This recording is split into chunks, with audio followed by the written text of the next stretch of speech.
സ്ഥലങ്ങൾ വിൽക്കാൻ ആഗ്രഹിക്കുന്നവർ, വാങ്ങാൻ ആഗ്രഹിക്കുന്നവർ, അടിച്ചുറപ്പുള്ള വീട്ടിൽ കിടക്കാൻ വേണ്ടി ആഗ്രഹിക്കുന്നവർ, കർത്താവ് പട്ടിണിയായാലും ഉറപ്പുള്ള വീട് കിട്ടിയാൽ മതി എന്ന് ഓർത്ത് കണ്ണീരോടെ പ്രാർത്ഥിക്കുന്നവരെ അച്ഛൻ ഈ നിമിഷം ആശീർവദിക്കുന്നു.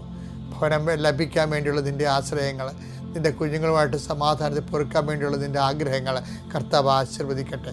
നിൻ്റെ ഭവന നിർമ്മാണത്തിനോ വഴിക്കോ വീടിനോ സ്ഥലത്തിനോ വെളിച്ചത്തിനോ വെള്ളത്തിനോ നിനക്കുണ്ടാകുന്ന തടസ്സങ്ങളെ യേശുക്രിസ്തു നാമത്തിൽ ഞാൻ ബന്ധിക്കുന്നു. കർത്താവിൻ്റെ കരുണ നിന്നെ ആവശ്യിക്കട്ടെ പ്രാർത്ഥിക്കുന്നു. നീ ബന്ധുക്കൾ, സ്വന്തപ്പെട്ട ഒരു സഹോദരങ്ങൾ, പല പല വിഷയങ്ങൾക്ക് ഇപ്പോൾ ഉണ്ടായിരിക്കുന്ന എല്ലാവിധ തടസ്സങ്ങളും യേശുക്രിസ്തു നാമത്തിൽ മാറുകയും കർത്താവിൻ്റെ കൃപ നിന്നെ ആവശ്യിക്കുകയും ചെയ്യട്ടെ.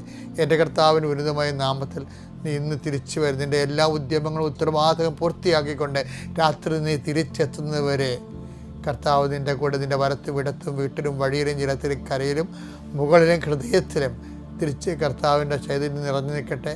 തിരിച്ചു വരണ സമയത്ത് പരിശുദ്ധ മാതാവ് നിന്നെ